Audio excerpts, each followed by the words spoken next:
आज हम बात कर रहे हैं सेल्फ मैनेजमेंट की, क्रिएटिंग सेल्फ इमेज की, खुद को पहचानने की।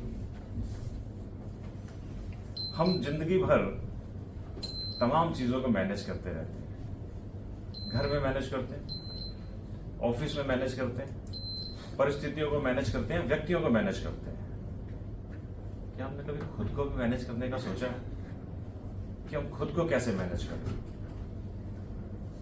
तो सेल्फ मैनेजमेंट हमें यह बताती है कि हम सेल्फ को मैनेज कैसे करें। हम इंडस्ट्री में भी तमाम तरह की मैनेजमेंट अप्लाई करते हैं। आप ऑपरेशंस मैनेजमेंट सीखते हैं, करते हैं, फाइनेंस मैनेजमेंट सीखते हैं, एचआर मैनेजमेंट होती है, मटेरियल्स मैनेजमेंट होती है, क्वालिटी की मैनेजमेंट होती है। हर सब्जेक्ट की मैनेजमेंट आपको इंडस्ट्री में अप्लाई करी जाती है, उससे पहले आप इंस्टीट्यूट में पढ़कर आए हुए होते हैं। लेकिन सेल्फ को मैनेज करने की टेक्निक न किसी इंस्टीट्यूट में पढ़ाई गई होती है, न कभी किसी इंडस्ट्री में अप्लाई करवाई जाती है। जबकि सबसे ज्यादा जरूरी यही मैनेजमेंट है कि सेल्फ मैनेज नहीं होगा तो दूसरे कैसे मैनेज होंगे। हमने खुद से खुद के संबंध बेहतर नहीं बनाए तो हम दूसरों से संबंध बेहतर कैसे बना सकते हैं। हमने यहाँ यंग फोर्स बहुत सारे लोग बैठे हैं, आई लव यू बहुत बार बोला होगा किसी ना किसी को। अपने माँ बाप को तो बोला ही होगा, अपने बच्चों को तो बोला ही होगा। आई लव मी किसी ने बोला है क्या? सोच के देखो, आई लव मी किसी ने आज तक बोला है? किसने नहीं बोला, क्योंकि हम खुद को जानते ही नहीं है। तो आज हम यहां खुद को जानेंगे। और ये सेल्फ मैनेजमेंट है क्या? हम देख रहे हैं यहां श्री कृष्ण जी को, जो महाभारत के युद्ध के मैदान में लवफुल थे और गोपियों के संग लवफुल थे। लव और ला का ये जो बैलेंस है ना, यही सेल्फ मैनेजमेंट है। और श्री कृष्ण मात्र इस सृष्टि पर केवल एक अकेले व्यक्ति ऐसे हैं जिनको 16 कला संपूर्ण कहा गया है, जो संपूर्ण है अपने आप को, जिन्होंने बचपन जिया तो ऐसा जिया कि आज भी हर मां अपने बच्चों को प्यार से कान्हा कहती है। ऐसा व्यक्तित्व थे श्री कृष्ण। जिन्होंने जवानी जी तो ऐसी जी कि आज भी यदि मोहल्ले में कोई व्यक्ति प्रेम में पड़ जाए तो बड़ा उसको कहते हैं बड़ा कन्हैया हुआ फिर रहा है। तो मीन्स हर रोल में उनका परफेक्शन है, संपूर्णता है। उन्होंने जब युद्ध किया तो युद्ध में खुद तो भाग नहीं लिया, लेकिन खुद ना भाग लेते हुए भी, ना अस्त्र शस्त्र उठाते हुए भी 18 अक्षौणी सेनाओं के सामने उन 5 निर्वासित युवकों को विजय दिलवा दी। ऐसा युद्ध किया। और उन्होंने जब ज्ञान दिया तो ऐसा ज्ञान दिया कि गीता के समान आज तक कोई शास्त्र हुआ नहीं संपूर्ण। आप व्यापारिक, व्यवसायिक, पारिवारिक जो शिक्षा लेना चाहो ले सकते हो, आध्यात्मिक शिक्षा लेना चाहो, जो लेना चाहो ले सकते हो। तो जब बचपन जिया तो ऐसा जिया कि आज भी हर मां अपने बच्चे को प्यार से कान्हा कहती है। जब जवानी जी तो ऐसी जी कि आज भी गली मोहल्ले में व्यक्ति कोई प्रेम में पड़ जाए तो उसे कहते हैं कन्हैया हुआ फिर रहा है। और जब युद्ध किया तो ऐसा किया, 18 अक्षौणी सेनाओं के सामने 5 निर्वासित युवकों को जिता दिया। और जब ज्ञान दिया तो ऐसा दिया कि गीता के समान आज तक कोई शास्त्र हुआ नहीं। सर्वशास्त्र शिरोमणि आज भी हम गीता को ही कहते हैं। तो ऐसे श्री कृष्ण का जो संपूर्ण चरित्र हमारे सामने आता है, इसको हम अपने अंदर जगाएं, तब हम स्वयं को जानें। श्री कृष्ण जब महाभारत के युद्ध के मैदान में उतरे थे तो वो जय और पराजय के लिए नहीं उतरे थे, वो उतरे थे अधर्म का नाश करने के लिए। और महाभारत का इतिहास उठाकर देखिए, उसका वृतांत ढंग से पढ़िए। जिसने जो जैसा किया और वैसा ही भुगता, ये श्री कृष्ण का न्याय था। महाभारत में करीबन 18 लाख शब्द हैं, करीबन पूरे ही 18 लाख शब्द हैं, और 2 लाख उसमें गद्य लाइन और पद्य मार्ग, हर एक में 9 हर लाइन में 9 अक्षर हैं। तो 18 लाख शब्दों से बना महाभारत विश्व का सबसे बड़ा महाग्रंथ और महाकाव्य है, जो रामायण से भी 4 गुना बड़ा है। उसको हम ध्यान से स्टडी करें तो श्री कृष्ण ने हर उस व्यक्ति को उसी प्रकार दंड दिया जैसा उसने अधर्म किया। दुर्योधन ने भरी सभा में द्रौपदी को देखकर अपनी जंघा ठोकी थी। ऐसे ही होता ना, जंघा ठोक के उसको बुलाया था यहां आके बैठ, और उसकी मृत्यु कैसे हुई? भीम ने उसकी जंघा तोड़कर उसकी मृत्यु दी। तो जैसा कर्म किया वैसे ही उसको फल मिला। दुशासन ने भी द्रौपदी को बाल से पकड़कर लाया तो छाती ठोकी थी, तो उसका अंत उसका भीम ने छाती फाड़ कर किया। कर्ण भी उस समय महाबली था, उस सभा में, लेकिन असहाय स्त्री को देखकर उसने भी मदद नहीं करी, तो कर्ण की मृत्यु भी असहाय स्थिति में हुई जब उसके पास अस्त्र शस्त्र नहीं थे, रथ का पहिया बाहर निकाल रहा था। उसी परिस्थितियों में उसकी मृत्यु हुई। तो हर व्यक्ति को कर्म का फल उसी हिसाब से मिल रहा है। पितामह भीष्म, उन्होंने भी उस सभा में मूक दर्शक बने रहने का पाप किया, तो उनकी मृत्यु भी हजारों और सैकड़ों बाणों से छलनी होने के बाद हुई। 100 हाथियों वाला धृतराष्ट्र, उसने भी पाप किया था, पुत्र मोह में अंधा होने का। अपने सामने 100 पुत्रों का अंत देखना, उससे बड़ा उसके लिए कोई और सजा हो सकती थी? तो हर व्यक्ति को उसी तरीके से सजा मिली जिसका उसने कर्म किया था। यह है खुद को जानने की बात। और सिर्फ कौरवों को नहीं, पांडवों को भी सजा मिली थी। अर्जुन सबसे ज्यादा प्रेम करते थे पितामह से, और अपने जिसको आप प्रेम करते हो उसी को आप निर्मम हत्या दे दो, बाणों से छलनी कर दो, उससे ज्यादा कोई पाप हो सकता है क्या? उससे ज्यादा कोई अंदर पीड़ा हो सकती है क्या? अर्जुन को भी वैसा ही पीड़ा मिली। तो हर व्यक्ति को उसी हिसाब से कर्म मिला। तो हम स्वयं को जाने, अपने कर्मों को पहचाने, सेल्फ को मैनेज करें, ताकि हमारे द्वारा किसी और दूसरे को दुख ना पहुंचे। ये हमें अपने शास्त्रों से सीखना चाहिए। हम कृष्ण को माने ना माने, राम को माने ना माने, लेकिन उन्होंने जो जीवन जिया, उन्होंने जो हमारे सामने उदाहरण प्रस्तुत किए, उसको जरूर माने। भले कहानियों के माध्यम से उसको सुने, लेकिन जो जीवन उन्होंने जी कर दिखाया। कृष्ण के जीवन में चमत्कार था, लेकिन राम के जीवन में चमत्कार नहीं था। उन्होंने संघर्ष झेला, उन्होंने वो मर्यादा पुरुषोत्तम के रूप में हमारे सामने अपना आदर्श प्रस्तुत किया। आज हम घरों में या परिवार में या ऑफिस में छोटी छोटी बातों में तकरार में आ जाते हैं। श्री राम जब वन में चले, चित्रकूट पहुंचे, तो उनका सामना, उनका मिलना वन देवी से हुआ। वन देवी ने कहा, आइए प्रभु राम, बताइए मैं आपके लिए क्या सेवा कर सकती हूँ? आप वन में आए हैं तो कुछ मुझे भी काम दीजिए, बताइए मैं आपके लिए क्या करूं? प्रभु राम ने कहा, वन देवी देखिए, मुझे वनवास मिला है तो वन में तो मैं अपना गुजारा खुद से कर लूंगा। यदि तुम मेरे लिए कुछ करना ही चाहती हो तो एक काम करो, ये वन के ना कांटे हटा दो रास्ते से। वन देवी ने कहा, हटा तो दूंगी, पर एक जिज्ञासा है, पूछ लूं? राम जी ने कहा, पूछ लो। कहते, आप तो वन पार करके आ चुके, अब आपको क्या, यदि मैं कांटे हटाऊं या ना भी हटाऊं, आपको क्या फायदा होगा? राम जी कहते हैं कि देखो, हाँ मैं तो वन पार करके आ चुका और वन में अपना गुजारा भी करूंगा, लेकिन मुझे यकीन है भरत मुझे ढूंढता हुआ जरूर आएगा। जब उसको ये कांटे चुभेंगे ना, उसे दुख होगा। अब वन देवी फिर कह रही है, क्या अयोध्या का राजा, क्योंकि भरत को राजगद्दी उस समय मिल चुकी है, क्या अयोध्या का राजा इतना कमजोर है, इतना निर्बल है कि वो छोटे से कांटे भी नहीं सहन कर पाएगा? सुनिए राम जी बोलता, कह रहे नहीं, अरे भरत तो इतना वज्र के समान मजबूत है, इंद्र का वज्र भी उसकी छाती से टकरा जाए तो टूट जाए, परंतु जब उसके पांव में कांटा चुभेगा ना, तो उसका हृदय ये सोच के व्यथित हो जाएगा कि मेरे कारण भैया श्री राम को इन कांटों पे चलकर जाना पड़ा था। तो जब हमारे अंदर ये भाव आ जाएगा, ये भाईचारा आ जाएगा, ये परिवार की भावना आ जाएगी, तब हम सेल्फ को अच्छे से मैनेज कर सकते हैं, तब हम खुद की पहचान खुद से कर सकते हैं। आप लोगों ने बहुत ही अच्छा एपिसोड मिस कर दिया, जिसको बताते हुए मैं खुद भावुक भी हो रहा था और रोमांचक भी हो रहा था। चलो मैं भी बोलते बोलते थोड़ा भावुक हो रहा था, तो इसलिए गैप आ गया, अच्छा होगा। क्या है कि देखो, हमारे पास इनके बताए हुए रास्तों पर चलना मुश्किल था, इसलिए हमने इनको मंदिर में बिठा दिया कि भाई ये तो भगवान का रूप लेकर आए थे, तो जो इन्होंने किया वो तो हम कर नहीं सकते हैं, इसलिए हमने मंदिर में बिठा दिया कि ये जिन्होंने किया वो मंदिर के लायक है, हम तो इंसान हैं, हम कर नहीं सकते, है कि नहीं? बल्कि इन्होंने वो जीवन जी कर दिया है। भले वो कहानियों के माध्यम से हमारे सामने हो, वास्तविकता हमने नहीं देखी हो, लेकिन ऐसा हो सकता है। थोड़ी सी अपने अंदर की ईगो को शांत रखना होता है, अपनी विचारों की गति को धीमा रखना होता है। हाँ, तो मुझे भी लगेगा आप लोग सुन रहे हो। तो हम अपने जीवन में जरा झांकते हैं। हमने श्री कृष्ण जी के जीवन में झांका, हमने राम जी के जीवन में झांका, अपने जीवन के बारे में झांकते हैं कि हमारा लाइफस्टाइल आजकल कैसा चल रहा है।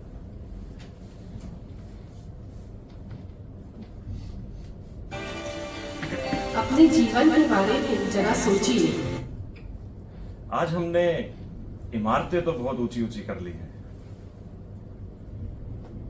आज हमने इमारतें तो बहुत ऊंची ऊंची कर ली हैं, परंतु दिल छोटा कर लिया। आज हमने रास्ते तो बहुत चौड़े कर लिए हैं, लेकिन देखने का नजरिया तंग कर लिया है। आज फ्लाईवेज, हाईवेज, एक्सप्रेसवेज, छोटे छोटे रास्ते बनते हैं, लेकिन देखने का हमारा नजरिया तंग हो गया है। ये हमारी जीवन शैली ऐसी होती जा रही है। आज हम खर्च ज्यादा करते हैं, परंतु फिर भी आनंद कम उठाते हैं। आज हमारे पास मकान बड़े हैं, लेकिन रहने वाले परिवार छोटे हो गए हैं। आज हमारे पास समय की कमी है, इसलिए समझौते ज्यादा हो गए। ये सभी का लाइफस्टाइल है, कोई इससे अलग नहीं है। आज हमारे पास ज्ञान अधिक है, एजुकेशनल डिग्रीज सबके पास ज्यादा से ज्यादा है, लेकिन निर्णय लेने की शक्ति कम है। डिसीजन, डिस्क्रिमिनेशन पावर ये कम हो गई है। आज हमारे पास दवाएं अधिक हैं, लेकिन स्वास्थ्य कम हुआ है। जितनी मेडिकल साइंस इंप्रूवमेंट करती जा रही है, उतनी डिसीजेस भी बढ़ती जा रही है। राइट? दवाएं अधिक हैं, लेकिन फिर भी स्वास्थ्य कम हुआ है। आज हमारे पास साधन कई गुना बढ़ गए हैं, लेकिन मूल्य यानी वैल्यूज यानी गुण ये कम हो गए हैं। आज हम बातें ज्यादा करते हैं, प्यार कम और नफरत अधिक। ऐसे ही है ना जी। आज हम लोग चांद पर तो हो आए हैं, लेकिन घर के पास पड़ोसी का हमें पता नहीं। या मैं यूं कहूं कि इंसान चांद तक तो पहुंच गया है, लेकिन अपनी अंतरात्मा तक नहीं पहुंच पाया। अंतरिक्ष पे हमने विजय हासिल कर ली। हाँ, बजाओ ना ताली। आज हमने अंतरिक्ष पर तो विजय हासिल कर ली है, लेकिन अंतरात्मा तक नहीं पहुंच पाए हैं। आज हमारी आमदनी अधिक है, लेकिन नैतिकता कम है। आज हमारे पास स्वतंत्रता अधिक है, लेकिन खुशियां कम है। भोजन अधिक है, लेकिन पोषण कम है। आज घर में तनख्वाहें 2 आती है, लेकिन सामंजस्य कम हुआ है। कोऑर्डिनेशन और कोऑपरेशन की भावना कम हुई है। आज मकान अच्छे बन रहे हैं, लेकिन घर इसलिए जरूरत है हम खुद को खुद से मैनेज करें, अपनी एक सेल्फ पॉजिटिव इमेज बनाएं, खुद को जाने, सेल्फ को मैनेज करें, है ना। आज से ही हम अपना एक खुशी और सुखी जीवन प्रारंभ करें। कोई भी वस्तु, कोई भी क्षण सहेज के ना रखें कि मेरा बर्थडे होगा तो मैं सेलिब्रेट करूंगा, अभी न्यू ईयर आएगा तो मैं सेलिब्रेट करूंगा। कोई इवेंट ऐसे बनाकर ना रखें। आपका हर दिन विशेष है, हर क्षण विशेष है, हर पल विशेष है। तो हम क्या करें? ज्ञान की खोज करें, अध्ययन करें। आजकल लोग स्टडी बहुत कम करते हैं, बुक्स तो बहुत कम लोग पढ़ते हैं। बुक्स पढ़िए, यूट्यूब पे आप एजुकेशनल कंटेंट सुनिए। आपको एंटरटेनमेंट करना है ना, तो एड्यूटेनमेंट कीजिए। क्या होगा एड्यूटेनमेंट? जिसमें एजुकेशन भी हो जाए, जिसमें एंटरटेनमेंट भी हो जाए। तो एंटरटेनमेंट में लगे रहते हैं, वो रील्स देखने में, वो शॉर्ट्स देखने में, वो वीडियोस देखने में, पता नहीं घंटा 2 घंटा कहाँ निकल जाता है। अभी हम रास्ते में सुबह आ रहे थे, तो बात चली रास्ते में, जी स्कूल्स के लिए हम ऐसा प्रोग्राम बनाएंगे जहां पर हम सब्जेक्ट रखेंगे डिजिटल डिटॉक्सिफिकेशन, क्योंकि आजकल हर कोई मोबाइल का एडिक्ट हो गया। ये रास्ते में विचार चला तो इस पर भी कंटेंट क्रिएट किया जाएगा, फिर स्कूल्स में ऐसा कुछ प्रेजेंटेशन का प्लान करेंगे, क्योंकि बच्चों को आजकल मोबाइल आप छुटा नहीं सकते। साल भर का भी बच्चा होगा, 6 महीने का भी बच्चा होगा, जब तक मोबाइल नहीं होगा ना, खाना नहीं खाएगा। वो मोबाइल देख रहा है। मैं बहुत सारे घरों में जाता हूँ, माए या आया जो होती है, वो बच्चे को कोड़ तोड़ के मुंह में खिला रही होती है और बच्चा मोबाइल देख रहा होता है। नहीं तो खाएगा नहीं जब तक सामने मोबाइल नहीं आएगा। ये हकीकत हो चुकी है। तो हमने ये संकल्प आज उठाया है कि हम डिजिटल डिटॉक्सिफिकेशन के लिए कुछ कंटेंट क्रिएट करेंगे और स्कूलों में जाकर ले जाएंगे। तो आप सभी यदि मोबाइल की एडिक्शन हो चुकी है, इंटरनेट की एडिक्शन हो चुकी है, तो खुद के अंदर वो विल पावर जनरेट करें, उसको खत्म करें। यंग जनरेशन के सामने बहुत बड़ा चैलेंज है। तो हम अपने परिवार के साथ समय बिताएं, अपनी पसंद का भोजन करें और अपनी पसंद की जगह घूमने भी जाएं, क्योंकि जिंदगी सिर्फ जीवन ही नहीं, खुशी के क्षणों की श्रृंखला है। तो इसे हर पल जिए, हर पल अपने जीवन का लुत्फ उठाएं। ठीक है, तो बात करते हैं मैनेजमेंट की। हम बात कर रहे हैं सेल्फ मैनेजमेंट की। ये मैनेजमेंट शब्द ही हमें बहुत कुछ सिखाता है। इस मैनेजमेंट शब्द को यदि हम गौर से देखें, 4 हिस्सों में मैंने इसको बांट दिया, man plus age plus men plus T. Right, this is management. तो मैनेजमेंट हमें सिखा रही है, मैन मीन्स सबसे पहले में सेल्फ को मैनेज करना है। Man is singular, men is plural. Singular means पहले हमें स्वयं को मैनेज करना है, और उसके बाद age means that courage, that maturity, that experience कि खुद को मैनेज कैसे करना है। और फिर आता है मैन, मैन मीन्स अदर्स, कि दूसरों को मैनेज हमें बाद में करना है, पहले हमें खुद को मैनेज करना है। और फिर आता है टी स्टैंड्स फॉर टेक्निक और टेक्नोलॉजी, कि करें कैसे, हम खुद को मैनेज करें कैसे। तो ये आज की ही इस चर्चा में आपस में समझेंगे। तो खुद को मैनेज करने के लिए सबसे पहले हमें चाहिए अपनी कर्मेंद्रियों पर और अपनी ज्ञानेंद्रियों पर नियंत्रण। ठीक है, जो भी कुछ हम बोलते हैं, सुनते हैं, देखते हैं, इस पर सबसे पहले कंट्रोल चाहिए। यहां ये कहा कि ए टंग हैज नो बोन, इस जुबान में हड्डी नहीं है, पर क्या कर सकती है? घाव ज्यादा दे सकती है। घाव ज्यादा दे सकती है। घाव ज्यादा, हड्डियां तोड़वा सकती है, तालियां बजाएगी। इस जुबान में हड्डी तो नहीं है, लेकिन किसी एक ने पीछे से आवाज दे दी कि भैया मार दो उसको, और हड्डियां तो टूट सकती है। तो जुबान का वजन तो बहुत कम होता है, लेकिन संभाल बहुत कम लोग पाते हैं, फिसल जाती है। कुछ ना कुछ आवेग में आके, आवेश में आके, गुस्से में आके ऐसा बोल जाते हैं कि फिर संबंध खराब हो जाते हैं। तो हमें क्या बोलना है? हम लोग अपनी संस्था में बोलते हैं कि हमेशा हम कम बोलें, धीरे बोलें, मीठा बोलें और सोच कर बोलें।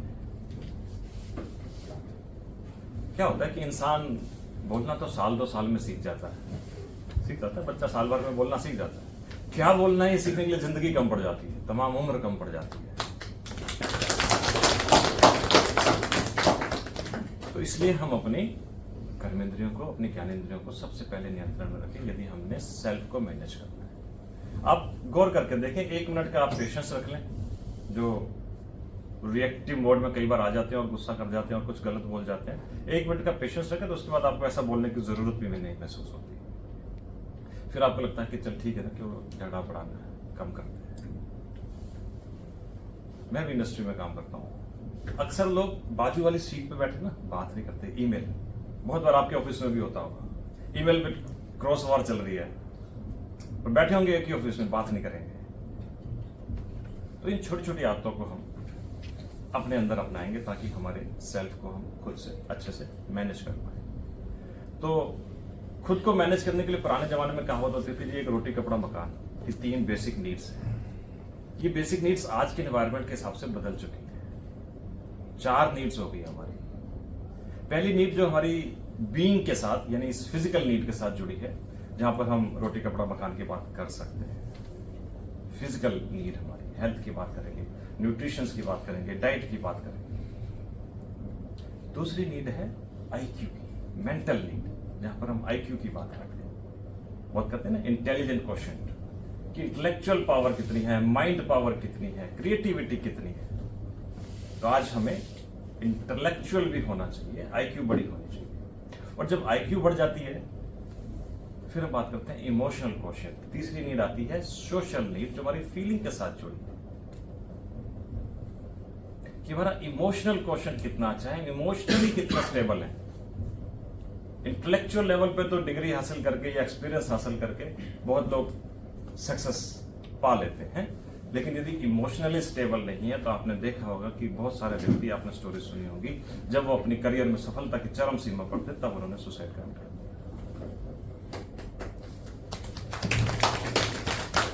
आज दुनिया भर में एक साल में 20 लाख लोग एवरेज डेथ होती है, और करीबन 20 लाख अटेम्प्ट टू सुसाइड होते हैं। यानी हर 2 सेकंड में एक व्यक्ति अपनी नेचुरल डेथ मर रहा है, और हर 2 सेकंड में, दूसरे सेकंड में एक व्यक्ति अटेम्प्ट कर रहा है मरने के। क्यों करता है? इमोशनली क्वोशिएंट है। इंटेलेक्चुअल क्वोशिएंट तो बहुत हो गए, इमोशनली स्टेबल नहीं, डिप्रेशन में आते हैं आदमी, और हर व्यक्ति के उम्र में ये स्टडी कहती है कि हर व्यक्ति की लाइफ टाइम में 15 to 20% चांसेस होते हैं कि वो डिप्रेशन में आ सकता है। इसलिए हमें जरूरत है कि हम EQ के साथ साथ SQ की बात करें, स्पिरिचुअल क्वोशिएंट की बात करें। चौथी हमारी नीड है जो स्पिरिचुअल के साथ जुड़ी हुई है, जिसको हम स्पिरिचुअली क्वोशिएंट कहते हैं, जहां पर हम मेडिटेशंस की बात करें, जहां पर हम वैल्यूज की बात करें, जहां पर हम सेल्फ एस्टीम की बात करें, इनर पावर की बात करें। इन चारों का बैलेंस लाइफ में होना चाहिए। नहीं तो आप सक्सेसफुल कितने भी हो जाओ, आप अंदर से अधूरे रहोगे। और जब अंदर से इंसान खाली होगा ना, बाहर से कभी भरा नहीं हो सकता। फुटबॉल का एक बार मैच चल रहा होता है, एक बच्चा पहली बार मैच देखने जाता है, तो देख रहा है कि सभी एक बॉल को लात से मारे जा रहे हैं। यही होता है जी फुटबॉल के मैच, किक मारनी होती है लातों से। और चूंकि उसने पहली बार देखा होता, उसको समझ नहीं होती कि फुटबॉल होती क्या है। अपने दादाजी से पूछता है, दादाजी बॉल को सभी लात क्यों मारे जा रहे हैं? अब पुराने जमाने के हमारे भी आप देखिए, जो दादा परदादा लोग, उनको समझाने का तरीका अलग होता था। पुरानी जो कहावतें उस जमाने में बनी होंगी, वो आज भी यथार्थ होती है। तो पुराने व्यक्तियों को समझाने का तरीका अलग है। दादाजी कहते हैं, बेटा ये बॉल अंदर से खाली है, इसलिए इसमें लात मारे जा रहे हैं। अगर ये भरी होती अंदर से, मजा को इसमें लात मार जाता। यदि बॉल अंदर से भरी हो, हैवी हो, सॉलिड हो, कोई लात मार सकता है जी, अपने पैर तो रहा है। तो शिक्षा दादाजी दे रहे हैं, यदि हम अंदर से खाली हों तो हम जमाने की ठोकरें खाते ही रहेंगे, हम स्वयं को परेशान करते ही रहेंगे खुद से। तो अंदर से भरना है, स्पिरिचुअली क्वोशिएंट। ठीक है जी। IQ, EQ, SQ, physical need के साथ साथ ये तीनों बैलेंस हमारी होने चाहिए, तब हम कहेंगे हम स्टेबल हैं, हम सेल्फ को जान चुके हैं, सेल्फ को मैनेज कर चुके हैं। लेकिन ये आसानी से होगा नहीं। बात अंदर से भरने की आ रही है, अंदर से खाली तो हम सभी हैं, आसानी से। इसके लिए परिवर्तन की प्रक्रिया से गुजरना होगा, चेंज मैकेनिज्म से गुजरना होगा। और चेंज मैकेनिज्म को करने के लिए सबसे पहले चाहिए आपको नॉलेज, ज्ञान चाहिए कि क्या बदलना है। हर आदमी चाहता है कि what to change and why to change, मुझे करना क्या है और क्यों करना है। तो पहले आपको नॉलेज चाहिए, फिर आपकी होनी चाहिए डिजायर, इच्छा शक्ति। आपको नॉलेज मिल गई कि ये काम करना है, पर आपकी विलिंग नहीं, आप में डिजायर नहीं है, वो इच्छा शक्ति नहीं है, तो आप चेंज नहीं करोगे और वो काम करोगे ही नहीं। ठीक। तो चेंज मैकेनिज्म का तीसरा एलिमेंट आता है स्किल। आपको हाउ टू चेंज भी आना चाहिए। व्हाट टू चेंज हो गया, व्हाई टू चेंज हो गया, व्हाट टू चेंज हो गया, फिर हाउ टू चेंज, ये करना कैसे। तो जब तक ये तीनों मैकेनिज्म चेंज प्रक्रिया के नहीं जुड़ते, तब तक चेंज होता नहीं है। और जब चेंज होता है तो वो बनता है फिर हमारा एटीट्यूड, वो हमारा व्यवहार बन जाता है, वो हमारी पर्सनैलिटी बन जाती है। तो इसलिए जब भी आप किसी काम को करने जाओ, पहले आपके मन में संकल्प उठता है कि ये करना क्या है, क्यों करना है, कैसे करना है। 5 वाई एनालिसिस आप लोग करते हो ना, क्वालिटी की कभी कोई प्रॉब्लम आती है तो ये सेल्फ का वाई एनालिसिस है। ये सेल्फ का वाई एनालिसिस है कि भैया चेंज को करना कैसे। और यदि हम समय के अनुसार चेंज नहीं करते ना, तो फिर समय मजबूर करता है, और जब टाइम मजबूर करता है हमें, तो वो हमेशा पेनफुल होता है। When time will force you to change, it will be painful, क्योंकि उस समय तक हमारी आदतें पक चुकी होती हैं, हम अपने एटीट्यूड में ढल चुके होते हैं, हम चेंज होना नहीं चाहते। और वैसे भी चेंज अगर होना चाहे तो हमें रोकता कौन है भाई? कौन रोकता होगा? Who stops us? कौन रोकेगा? हम अपने आप को विजय की ताली बजा सकते हैं। हम खुद अपने आप को रोकते हैं, हम खुद अपने आप को रोकते हैं, दूसरा हमें कोई नहीं रोकता। और हम खुद क्यों रोकते हैं जी? क्योंकि चेंज मैकेनिज्म में कुछ रेजिस्टेंस होती है, क्योंकि हम कंफर्टेबल फील करते हैं जैसे हम हैं वैसे, जैसे हम हैं वैसे हम खुद को कंफर्टेबल फील करते हैं, इसलिए हम चेंज करना नहीं चाहते। हम दूसरों को पहले बदलना चाहते हैं। हम ना बदले, बाकी सब बदल जाए, परिवार वाले बदल जाए, ऑफिस वाले बदल जाए, समाज वाले, संसार वाले सब बदल जाए, मैं ठीक हूं। इस फीलिंग की वजह से हम खुद को नहीं चेंज कर पाते। और दूसरा, हम रोल मॉडल चाहते हैं। बने कैसा? आज समाज में सही कौन है? किसके जैसा तो बने। हमारे पास रोल मॉडल नहीं है, इसलिए हम चेंज नहीं करना चाहते। हमारे पास क्लैरिटी नहीं है, हमारे पास अनसर्टेनिटी ऑफ फ्यूचर है। हम सोचते हैं चेंज करेंगे तो पता नहीं अगले पल में क्या होगा, इसलिए हम चेंज नहीं करना चाहते। और लास्ट लाइन में, change is a painful process. तपना पड़ता है, बहुत कुछ त्यागना पड़ता है अगर अंदर चेंज लाना है। और फिर छोटी छोटी बातें आती हैं, जैसे ईगो हमारी आ जाती है, लैक ऑफ टीम वर्क आ जाता है, एजुकेशन की प्रॉब्लम आ जाती है, या मोटिवेशन नहीं होता, या विजन नहीं होता। इन सब वजहों के कारण हम चेंज स्वयं के अंदर ला नहीं पाते, यदि हम खुद को बदलना भी चाहें। और सबसे बड़ी बात जो हम कह रहे हैं कि हम कंफर्ट जोन में रहते हैं। कैसे रहते हैं जी हम कंफर्ट जोन में? वीडियो दिखाओ।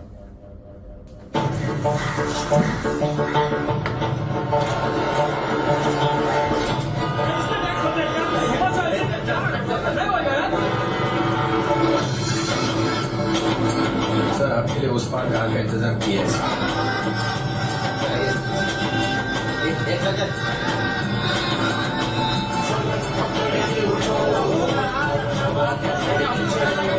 शुरुआत हम सोचते हैं कि अकेले मेरे करने से क्या होगा।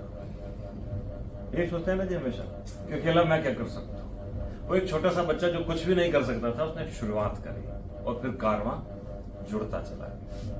तो परिवर्तन की प्रक्रिया में हमें सबसे पहले चलना तो होगा, यदि हम चेंज चाहते हैं। और उस चेंज चाहने के लिए सेल्फ को एम्पावर भी करना होगा। सेल्फ को एम्पावर कैसे करें जी? साइकिल शुरू होता है हमारे थॉट्स से, हमारे विचारों से, जो कि सीड है, बीज है। जो हमारे विचार चलते हैं, थॉट्स चलती हैं, वो बनती है कॉन्शियसनेस, हमारी स्मृति। और हमारी कॉन्शियसनेस डेवलप करती है हमारे एटीट्यूड को। देखिए साइकिल कैसे चलेगा। एटीट्यूड डेवलप करता है परसेप्शन को, परसेप्शन डेवलप करती है बिहेवियर को, और बिहेवियर पर्सनैलिटी को, पर्सनैलिटी फिर मेमोरीज को डेवलप करती है। शुरुआत कहां से हो रही है? विचारों से शुरुआत हो रही है, हमारे विचारों से। तो अब विचार कहां से चलते हैं? ये जो साइकिल हमारा पूरा बना, मेमोरीज पर आकर रुका। मेमोरीज कैसे बनी? मेमोरीज बनी वो इनपुट इंफॉर्मेशन के द्वारा, जो हमारे कानों के द्वारा, आंखों के द्वारा हमने अपने अंदर ली। जो भी कुछ देखा सुना वो मेमोरीज बन गई। अच्छा देखा, अच्छा सुना तो मेमोरीज अच्छी बन गई और ये साइकिल पूरा पॉजिटिव हो गया। कुछ भी नकारात्मक देखा तो ये साइकिल पूरा रिवर्स हो गया। फिर हमारी आत्मा की, हमारी एनर्जी, हमारी पर्सनल पावर डिप्लीट हो जाती है। राइट? तो ध्यान रखना है कि हमारे विचार कैसे चल रहे हैं। To change my personality I have to change pattern of my thoughts. अपनी पर्सनैलिटी को बदलने के लिए सिर्फ अपने सोचने का तरीका बदलना और कुछ नहीं। यदि आप अपनी सोच बदल लेते हो तो सितारे खुद ब खुद बदल जाएंगे। यदि आप नजर बदल लेते हो तो नजारे भी खुद ब खुद बदल जाएंगे। कश्तियों को बदलने की जरूरत नहीं होती है। क्या कहते हैं जी, आगे कौन करेगा पूरा? है जी, कश्तियों को बदलने की जरूरत नहीं होती है। आप पतवार को बदलिए, किनारे खुद ब खुद मिल जाएंगे। हम लोग अक्सर कंपनी चेंज करते रहते हैं, वाह वाह कि मुझे मजा नहीं आया 2 साल 3 साल बाद। तो कश्तियां बदलनी होती है। घर बदल सकते हो क्या? लाइफ पार्टनर, माँ बाप बदल सकते हो क्या? बॉस ही तो बदल सकते हो, इसके अलावा कुछ नहीं बदल सकते। तो कश्तियां बदलने की जरूरत नहीं है।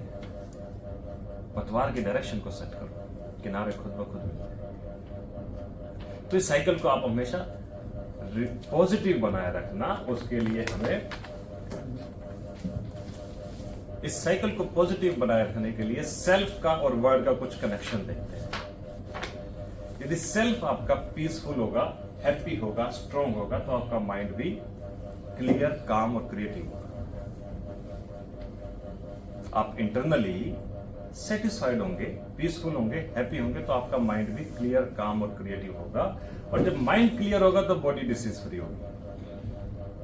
आजकल हार्ट अटैक क्यों होता है? कहां से?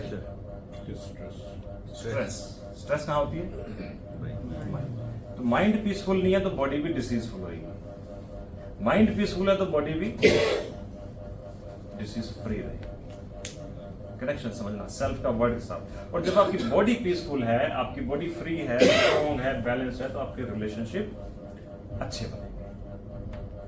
आपका मन भी शांत है, आपका तन भी शांत है, तो आपके रिलेशनशिप भी दूसरों से अच्छे बनेंगे। और जब आपके रिलेशन अच्छे बनेंगे तो आप एक समाज भी अच्छा बेहतर का निर्माण कर पाएंगे, आप एक अच्छे बेहतर समाज का निर्माण कर पाएंगे। और जब आप बेहतर समाज का निर्माण करेंगे तो एनवायरनमेंट भी आपका क्लीन होगा, हार्मोनियस होगा, जहाँ पर मैत्री भाव की, सद्भाव की भावना होगी। ठीक है, तो सेल्फ का ये इफेक्ट पड़ता है कि मेरे करने से क्या होगा, मेरे करने से ही होगा सब कुछ। सब परिवर्तन से ही विश्व परिवर्तन होगा। तो हर सुबह कैसे करें, स्वयं का चेंज कैसे करें, परिवर्तन करें।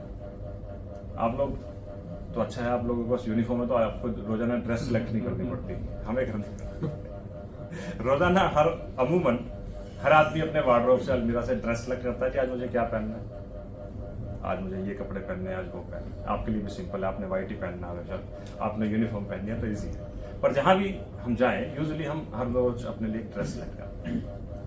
तो जिस समय आप अपनी अलमीरा से अपने लिए एक ड्रेस निकालें, उस दिन के लिए एक पॉजिटिव थॉट भी निकाल लें, एक लिस्ट लगा लें। एक आज के लिए शुभ संकल्प मैंने अपने लिए सोच लिया, आज मैं दिन में शुभ संकल्प। तो बॉडी के लिए ड्रेस चूज करी, माइंड के लिए एक पॉजिटिव थॉट चूज करी। आप इस पूरे साइकिल को इस छोटे से काम से अच्छे से अंजाम दे सकते, स्ट्रांगली कर सकते। क्योंकि आप सब प्रोफेशनलिस्ट हो, इंडस्ट्री में काम करते हैं, MIS तो सभी बनाते हैं। क्या होती है जी MIS? Management information system. वो तो मैनेजमेंट के लिए बनी, सेल्फ के लिए MIS कैसे बनेगी? M stands for mind, I stands for intellect, S stands for subconscious। Mind में जहां पर थॉट पावर होती है, जहां पर थिंकिंग एबिलिटी होती है, इंटेलेक्ट में जहां पर डिसीजन मेकिंग पावर होती है, और जो भी माइंड ने सोचा, इंटेलेक्ट ने डिसीजन लिया और हम उसको अपने कार्य व्यवहार में ले आए, तो वो बन गया हमारा सबकॉन्शियसनेस, वो संस्कार बन गया। तो खुद की MIS हम ये देखें कि हमारे माइंड में क्या सोच हम रखते हैं, हमारी इंटेलेक्ट, हमारी बुद्धि उस पर कैसे डिसीजन लेती है, और उसके बाद में हम उसको संस्कार में यानी एप्लीकेबल कैसे करते हैं, व्यवहार में हम कैसे लेकर आते हैं। यह है खुद को तराशने की बात। और जब आप खुद को तराश लेते हो ना, जब आप खुद को तराश लेते हो तो दुनिया आपको तलाश लेती है। जो खुद को तराशता है तो दुनिया उसको तलाशती है। जिसने खुद को इतना सक्सेसफुल कर दिया, इतना बेहतर बना लिया, तो दुनिया ढूंढती है उसको। खुद को तराशने के लिए खुद की MIS पे काम करें।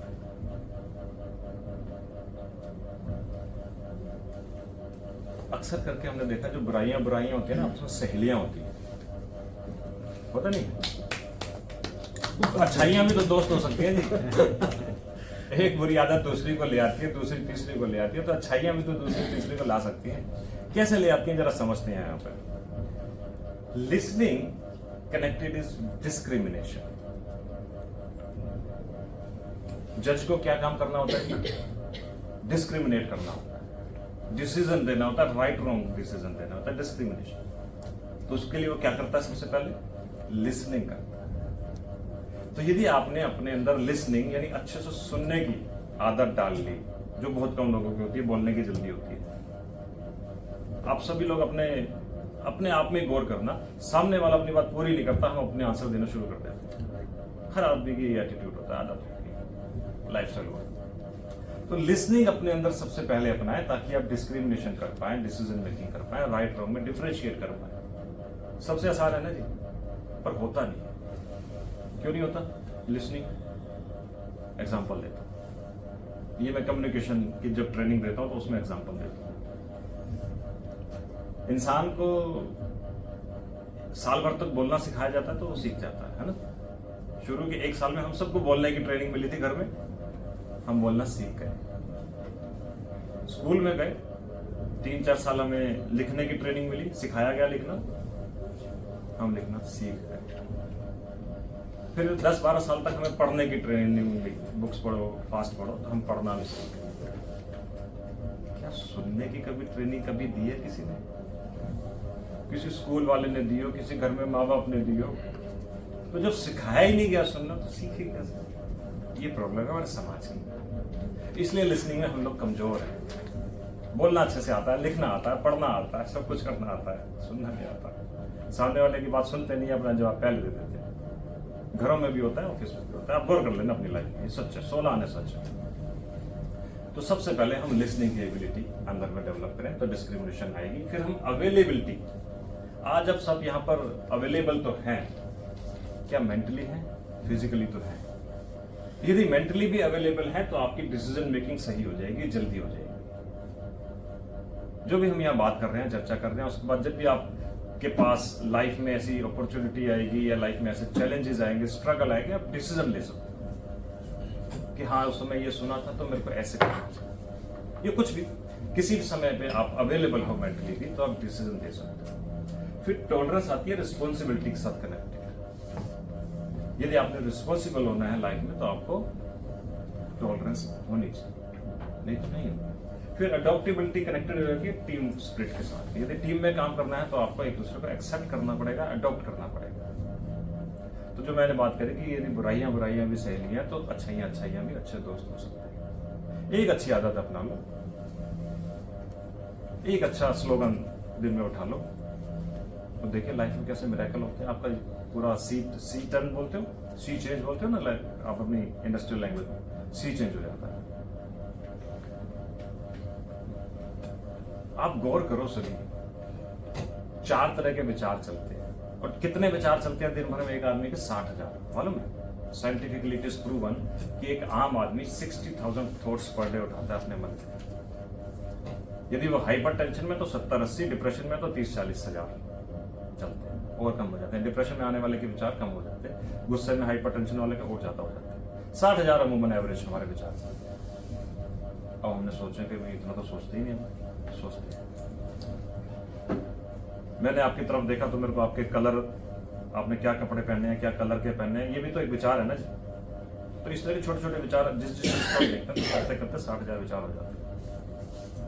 उसका क्लासिफिकेशन करें, पॉजिटिव, नेगेटिव, वेस्ट किस कैटेगरी में आ रहे हैं, नेसेसरी 4 कैटेगरी है। किस कैटेगरी में कितने तरह के विचार और कैसे विचार आते हैं, इसका हम डिफरेंशिएशन करें तो हम पाएंगे ज्यादातर हम वेस्ट कैटेगरी के विचार अपने मन में चलाते हैं, जो पॉजिटिव भी नहीं है, जो नेसेसरी भी नहीं है, नेगेटिव भी नहीं है, तो वेस्ट, जिससे हमारी आत्मा की एनर्जी, बैटरी होती है ना मोबाइल की, जितना यूज करते रहोगे शाम तक खत्म हो जाएगा, तो बॉडी की भी एनर्जी, आत्मा की भी एनर्जी है जो उस बॉडी को चलाती है, वो कम हो रही। और यदि नेगेटिव विचार चलते हैं ना हमारे थोड़े बहुत भी ज्यादा, तो कहते हैं कि एक वृक्ष से लाखों माचिस की तीलियां बनाई जा सकती है, परंतु एक तीली काफी है उन सभी लाखों वृक्षों को जलाने के लिए। इसको ताली नहीं, आपका अटेंशन मैं लेता रहूंगा।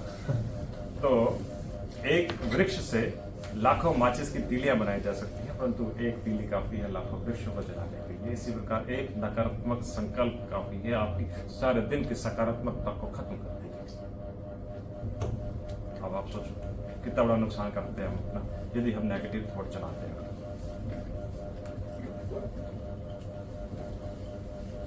इस स्टोरी को सोचेगा, सोचते हैं ना ज्यादा, फिर आदमी या तो हाइपर टेंशन में जाता है या डिप्रेशन में जाता है। एक दूसरे की भावनाओं को समझो, think less, feel more, fear less, love more. अंदर डर की भावना नहीं होनी चाहिए, आपस में स्नेह की भावना हो, परस्पर प्रेम की भावना हो। कंप्लेंट लेस, एप्रिशिएट मोर। कंप्लेंट नहीं जीवन में तक नहीं जाता, एप्रिशिएट करके तो देखो, थैंक यू बोल के तो देखो।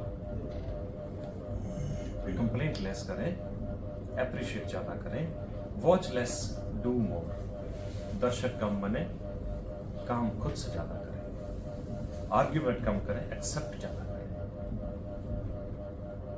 छोटी छोटी बातें लेकिन बहुत गहरी बातें, एक एक चीज को हमें अपने जीवन में उतार लेना चाहिए। Talk less, listen more, frown less, यानी चिड़चिड़ा कम करें और स्माइल ज्यादा करें।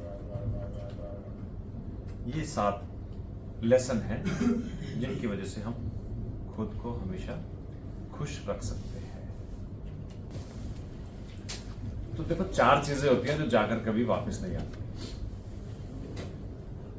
पत्थर या तीर कमान से निकल जाने के बाद, शब्द कह देने के बाद, अवसर गुजर जाने के बाद और वक्त बीत जाने के बाद, ये 4 चीजें वापस नहीं आती हैं।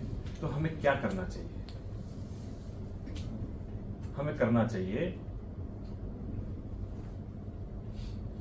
डेली हमें कुछ गार्डनिंग करनी चाहिए। किस चीज की करें?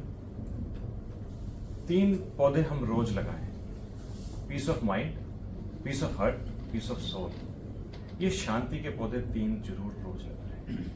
रोजाना अपने आप को शांत करें। और जब आप गार्डनिंग करते हो तो बुशेस को काटना भी पड़ता है।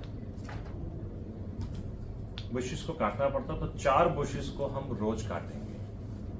स्क्वैश गॉसिप, गपशप बंद करें। स्क्वैश ग्रम्बलिंग, गिला शिकवा चुगली, ये सब बंद करें। सेल्फिशनेस और अपना इनडिफरेंसेस, जो भेदभाव करते हैं, जो हम ईर्ष्या द्वेष करते हैं, ये सब 4 बुशेस हम रोज काटें। और जब भी आप परेशान होते हो ना, नहीं काट पाते हो, तो क्या करोगे? फिर एक स्टोरी आती है, पुट द ग्लास डाउन। सुनिए किसी ने? नहीं सुनी तो सुनाना फिर अच्छा रहेगा। फर्ज करो मेरे हाथ में एक गिलास है, 100 ग्राम वजन होगा भरे गिलास का। इस 100 ग्राम के वजन को मैं अपने हाथ में ऐसे 1 मिनट के लिए रखूं तो क्या होगा जी? कुछ नहीं हो रख सकता हूं। 1 घंटा ऐसा रख लूं तो दर्द हो जाएगा। 8 घंटे रख लूं तो क्या होगा? कितना ज्यादा? कितना? टूटने की नौबत तक आ जाएगी। ऐसे मसल पेन हो जाएंगे, अस्पताल ले जाना पड़ेगा आपको। मुझे इस सारी प्रक्रिया में 100 ग्राम तो 100 ग्राम ही रहा ना। 100 ग्राम ही रहा, पर जिसको मैं 1 मिनट तक रख पाया, 1 घंटे तक दर्द सहन करके भी रख पाया, और 8 घंटे तक तो आपने मुझे अस्पताल ले जाना पड़ा। तो ऐसे ही हमारी लाइफ में टेंशन हैं। 1 मिनट तक रख लोगे दिमाग में तो रख पाओगे, चल जाएगा। 1 घंटा रख लोगे तो सिर में दर्द होने लगेगा। 8 घंटे रख लोगे तो फिर डिप्रेशन में पक्का आ जाओगे।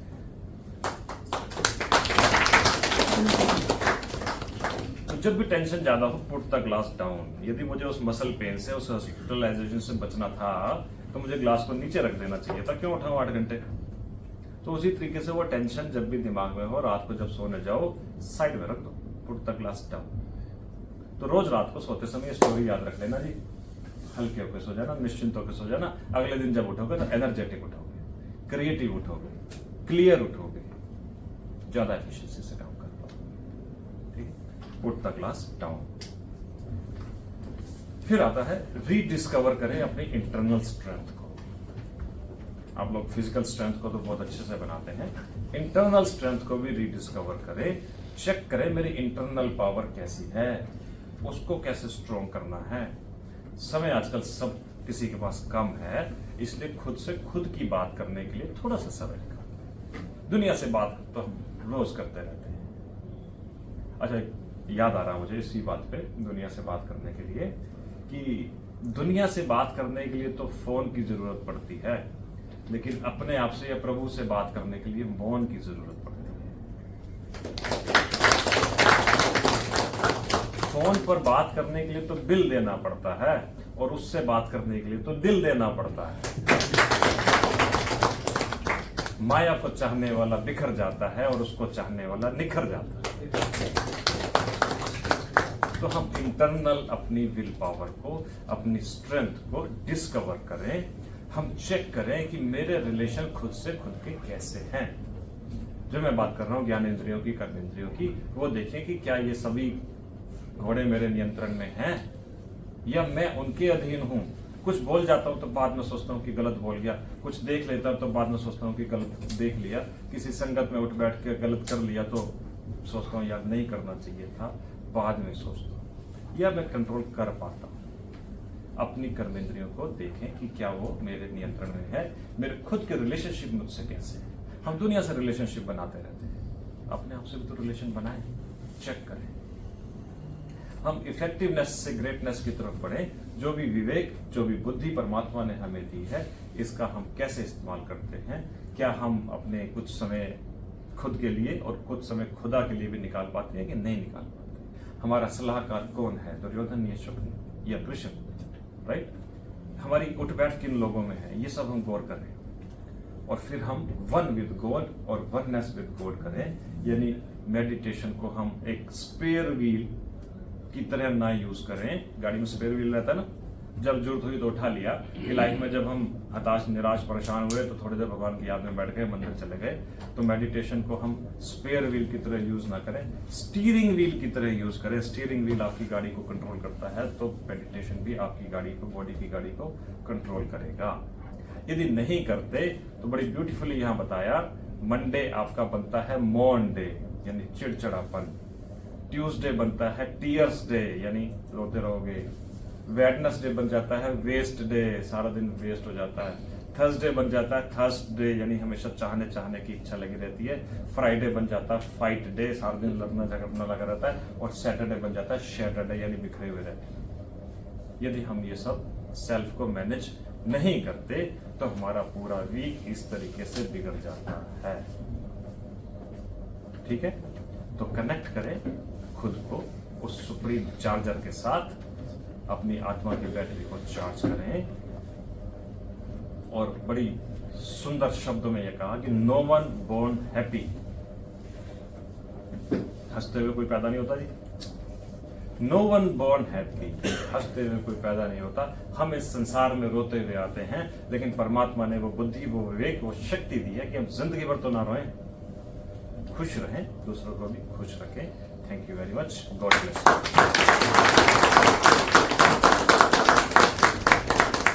हमारे साथ में सिस्टर पूनम भी हैं। आप इलेक्ट्रॉनिक्स इंजीनियर हैं और लेक्चरर भी हैं, गस्टेड ऑफिसर के रूप में आप काम करती हैं, बच्चों को पढ़ाती हैं। तो मैं आपसे रिक्वेस्ट करता हूं पूनम जी, आप अपनी बात आगे रखिए। अभी हमने जो है सेल्फ मैनेजमेंट के बारे में बहुत सारे टिप्स देखे कि कैसे हम डिफरेंट सिचुएशंस में खुद को क्या कर सकते हैं, खुद को मैनेज कर सकते हैं, है ना। और सबसे बड़ी चैलेंजिंग सिचुएशन खुद को मैनेज करने में तब आती है जब हमारे सामने अपोजिट सिचुएशंस होती है ना। अपोजिट, इसके लिए जो बेस्ट एग्जाम्पल है, आपने टीवी में भी देखा होगा कि टीवी में बहुत सारे ऐसे सीरियल्स आते हैं जिसमें जो देवियाँ दिखाई गई हैं, और देवियाँ जो है उनके सामने बहुत सारे उतने ही इक्वली पावरफुल राक्षस दिखाए गए हैं जो उनके सामने उनको अटैक करने आते हैं, ठीक है। लेकिन जो देवियाँ हैं या फिर जो भी देवी देवताएं दिखाई देते हैं, तो वो उनसे डरते नहीं हैं। उनके चेहरे पर उन खतरनाक राक्षसों को देखकर कहीं पर भी उनके चेहरे पर क्या नहीं आता, डर नहीं आता, कोई शिकन नहीं आती। वो फिर भी बोल्ड, उनका फेशियल एक्सप्रेशन कैसा रहता है, बहुत बोल्ड रहता है ना। और स्माइलिंग फेस जरूर रहता है। क्या रहता है, एक चेहरे पे तनाव वाली स्थिति नहीं नजर आती, क्या नजर आता है, एक स्माइलिंग फेस नजर आता है। तो एक चीज इस चीज में सीखने की बहुत इम्पोर्टेंट चीज ये है कि दिव्य शक्तियों के आगे कोई भी विनाशकारी शक्तियां टिक नहीं सकती, ठीक है। तो एक चैप्टर हमें लाइफ का ये सीखना बहुत जरूरी है कि जब हम मेडिटेशन की प्रैक्टिस करते हैं और अपने में जितनी पवित्रता और दिव्यता की शक्ति खुद में भरते हैं, तो उतना ही हमारा मेंटल लेवल क्या होता है, ऑटोमेटिकली राइज होता चला जाता है, ठीक है। एक ये प्रैक्टिस हम लोगों की लाइफ में, तो जब से हम यहाँ पर आए तो ये हमारा एक संस्कार बन चुका है, हम इसको डेली करते हैं। और यही कारण है कि जो बाहर की कोई भी आउटर इफेक्ट्स हैं वो इतनी जल्दी हमको इम्पैक्ट नहीं करते हैं। एक सेल्फ मैनेजमेंट में इस पावर को अपने अंदर भरना बहुत ज़रूरी है when we are doing the meditation, ठीक है।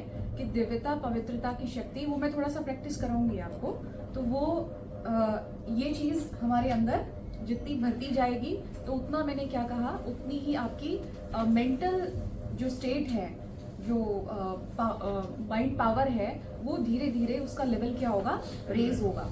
क्योंकि आज के टाइम में जो हम जिस माहौल में, जिस सर्कमस्टांसेस में, सिचुएशंस में रहते हैं, वो बहुत लो एनर्जी में है। लो एनर्जी किसको बोलते हैं, the energy that makes you feel upset, the energy that makes you feel depressed, that energy that makes you feel in an anxiety mood.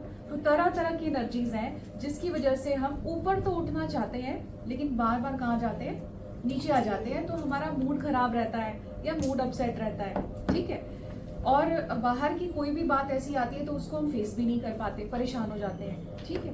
तो पहली चीज तो ये कि उस चीज से हमें उसके प्रभाव से बचने के लिए अपनी एनर्जी लेवल को क्या करना जरूरी है, लोअर से हायर लेवल पर ले जाना फर्स्ट स्टेप है, ठीक है। और दूसरी चीज ये लोअर से हायर पे जाता कैसे है, कौन सी प्रैक्टिस से जाता है, जब हम अपनी हायर कॉन्शियसनेस में रहना शुरू करते हैं। हायर कॉन्शियसनेस चीज क्या होती है, पहली चीज तो ये कॉन्शियसनेस वो चीज है, जैसे कॉन्शियसनेस होती है वैसे ही हमारे अंदर क्वालिटी ऑफ थॉट्स क्रिएट होते हैं। जैसे जब हम स्टूडेंट लाइफ में थे तो हमारी कॉन्शियसनेस में क्या था कि स्टूडेंट है, तो हमारे क्वालिटी ऑफ विचार कैसे चलते हैं, एग्जाम देना है, मार्क्स स्कोर करने हैं, इंटरव्यू देना है, हायर स्टडीज के लिए जाना ही नहीं जाना है ना। तो जैसी कॉन्शियसनेस होती है वैसे ही क्या होते हैं, विचारों की क्वालिटी क्रिएट होनी शुरू हो जाती है, ठीक है। अब जैसे आप यहाँ पे आए, कोई IT सेक्शन में है, कोई प्रोडक्शन में है ना, कोई मैनेजिंग टीम में है, तो अब मान लीजिए मेरी अंदर कॉन्शियसनेस क्या है कि मैं एक मैनेजर, ठीक है। तो मैनेजर के लिए ऑटोमेटिकली थॉट्स क्या क्रिएट होनी शुरू हो जाएंगी कि मुझे सारे मैनेज करना है, टीम को कोऑर्डिनेट करना है, डेडलाइंस को अचीव करना है, तो वो सारी ऑटोमेटिकली कॉन्शियसनेस में वो विचार आने शुरू हो जाते हैं, ठीक है। अब लोअर से हायर लेवल पर जाने के लिए सबसे पहली चीज सेल्फ की जो कॉन्शियसनेस है वो हाई होना बहुत जरूरी है। जैसे कि मैं एक डिवाइन बीइंग हूं, फर्स्टली मैं कौन हूं, मैं एक डिवाइन बीइंग हूं, मैं एक बहुत शक्तिशाली स्पिरिट हूं, मैं एक बहुत शक्तिशाली आत्मा हूं, मेरे सामने कोई भी परिस्थिति प्रभाव नहीं डाल सकती, ठीक है। तो जैसे जैसे हमारी कॉन्शियसनेस का लेवल हाई होता है, क्योंकि हमारे विचारों से ही शक्ति जनरेट होती है, आप सबको पता होगा हमारे अंदर एनर्जी जनरेट कैसे होती है, विचारों से ही होती है, ठीक है। अब मान लो आप बहुत थक के जा रहे हैं घर पे, अचानक बहुत परेशान, आपसे चला भी नहीं जा रहा, अचानक आपको पता चला कि कुत्ते पीछे पड़ गए, तो क्या होगा, फटाफट भागेंगे, एनर्जी आ गई ना, इंस्टेंट एनर्जी आ गई, कहाँ से आई, एकदम से विचार चेंज हो गया, अरे कुत्ते पीछे पड़ गए, भागो जान बचाने के लिए, ठीक है ना। तो फटाफट वो एनर्जी 1 सेकंड में जनरेट हो गई, ठीक है। तो ऐसे ही ये भी एक इग्निशन पॉइंट ही और कुछ नहीं है, ठीक है। आपकी लाइफ को चेंज करने के लिए बस एक इग्निशन पॉइंट चाहिए। तो जैसे ही हम ये अपने अंदर कॉन्शियसनेस रेज करते हैं कि मैं शक्तिशाली आत्मा हूँ, ठीक है। अभी की अभी आप देख लें, अभी मान लो आपको कोई ऐसी सिचुएशन चल रही है जो आपको बहुत अपसेट फीलिंग हो रही है, एकदम से आप क्या विचार क्रिएट करें कि मैं एक शक्तिशाली आत्मा हूं, कोई भी परिस्थिति मुझ पर प्रभाव नहीं डाल सकती, सामने वाली परिस्थिति को मेरी शक्ति के आगे हटना ही पड़ेगा, ठीक है ना। जैसे कई बार हम क्या कहते हैं, मैं तो बहुत अनलकी हूँ, मेरा भाग्य तो मुझे फेवर ही नहीं कर रहा है, ठीक है, कांस्टेंट फेलियर्स हो रहे हैं, इतना कुछ हो रहा है, ठीक है, लक मेरा ना साथ नहीं दे रहा है, ऐसे बोलते हैं ना। लेकिन जैसे ही हम दृढ़ हो गए, डिटर्मिन्ड हो गए कि दुर्भाग्य को मेरे सामने से हटना ही पड़ेगा, मैं नहीं हटूंगा लेकिन दुर्भाग्य को मेरे सामने से हटना ही पड़ेगा।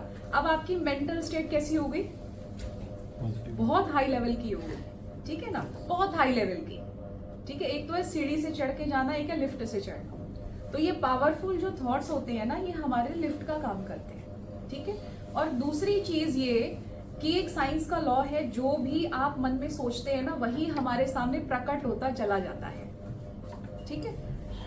अब जैसे ही मैंने ये सोचना शुरू किया कि मेरे सामने कोई भी सिचुएशन, कोई भी रिवर्स सिचुएशन, अपोजिट सिचुएशन टिक नहीं पाएगी, तो जो सोचोगे वो प्रकट होना शुरू हो जाएगा, क्योंकि थॉट्स बिकम रियलिटी, ये हम सभी जानते हैं। इसमें आइंस्टाइन का फॉर्मूला भी इक्वली काम करता है। आइंस्टाइन ने क्या फॉर्मूला दिया था, E = mc²। उसने एनर्जी और मास को रिलेट किया था कि जैसी आप फ्रीक्वेंसी एनर्जी क्रिएट करोगे जिस भी फ्रीक्वेंसी की, तो वैसे ही सिमिलर फ्रीक्वेंसी की सिचुएशन, सर्कमस्टांसेस आपके सामने आती चली जाएंगी, है ना। अब आपने देखो जो आई थिंक न्यूटन ही था जो जब बचपन की उनकी स्टोरी सुनते हैं तो स्कूल में उनको क्या कर दिया था, रिजेक्ट कर दिया था कि ये बच्चा इतना बहुत डल है, हो रहा है आइंस्टाइन। तो उनकी मदर को जो बताया गया कि ये बच्चा को हम नहीं टैकल कर सकते, आप इसे घर ले जाइए। तो उसके बाद क्या हुआ कि बच्चे ने पूछा मम्मी से कि मम्मी मुझे स्कूल में अब क्यों नहीं भेजा जाता है। तो उसकी मम्मी ने उसे नेगेटिव स्टेटमेंट नहीं दी, क्या बोला कि you are extraordinary child. अब ये बात उसकी माइंड में बैठ गई है, आप क्या हो, एक्स्ट्रा ऑर्डिनरी हो, तो थॉट्स क्या हो गए, मैं एक्स्ट्रा ऑर्डिनरी हूँ, एक्स्ट्रा ऑर्डिनरी हूँ। तो सिचुएशंस ने, कुदरत ने उसे कहाँ पहुंचा दिया, फिर एक्स्ट्रा ऑर्डिनरी स्टेज तक पहुंचा दिया, क्योंकि जैसा माइंड में था वही चीजें सामने आती चली गई, है ना। तो इसलिए सेल्फ मैनेजमेंट में ये सबसे बहुत इंपॉर्टेंट बात है कि हमारी कॉन्शियसनेस किस लेवल की है, हमारी सेल्फ इमेज किस तरीके की है, एक तो ये चीज। दूसरी चीज कि मेरी सेल्फ टॉकिंग अपने साथ चल क्या रही है, ठीक है, कि मैं क्या सोच रहा हूँ। फिर अब जब कई बार ऐसा होता है कि लोग परेशान कर गए, उल्टा सीधा हो गया, कुछ भी होता है, क्योंकि बहुत सारे लोगों को टैकल करना है, क्योंकि अभी वीडियो भी देखा, हम काम से बाहर भी नहीं निकल सकते। एक सबसे बड़ी चीज जो मैं अपनी लाइफ में बहुत ज्यादा प्रैक्टिस करती हूँ वो ये कि मुझे यहाँ पर भेजा गया है, मैं उस परमात्मा का क्या हूँ, चैनल हूँ, ठीक है। क्या हूं मैं, आप जो भी यहाँ काम कर रहे हैं, इस इंडस्ट्री में पहुंचे हैं, तो कोई ना कोई परमात्मा की प्लानिंग के अकॉर्डिंग ही आप यहाँ पर आए हुए हैं, ठीक है, आपको भेजा गया है। जब ये माइंड में आ जाता है कि मुझे यहाँ कुदरत ने कोई बहुत बड़े काम अचीव करने के लिए यहाँ पर खड़ा किया है, तो अब टेक ओवर कौन करेगा आपकी लाइफ का चार्ज, आप खुद या वो जो इनफाइनाइट इंटेलिजेंस है, कौन करेगा। जब आपकी अलाइनमेंट मोड, आपका माइंड उस इनफाइनाइट इंटेलिजेंस से अलाइन हो गया, तो आपके माइंड में वो चीज आएंगी जो आपकी लाइफ के लिए बेस्ट होंगी, क्योंकि कुदरत, कायनात, परमात्मा ये क्या है, कल्याणकारी है, किसी का भी बुरा नहीं करती। तो जैसे ही हमारा अलाइनमेंट उस इनफाइनाइट इंटेलिजेंस के साथ हो गया, आपके सामने आने वाले कोई भी टाइप के विघ्न, चाहे कोई व्यक्ति के रूप में आ रहा है या कोई सिचुएशन के रूप में आ रहा है, वो रास्ते से हटने को मजबूर हो जाएंगे। क्यों?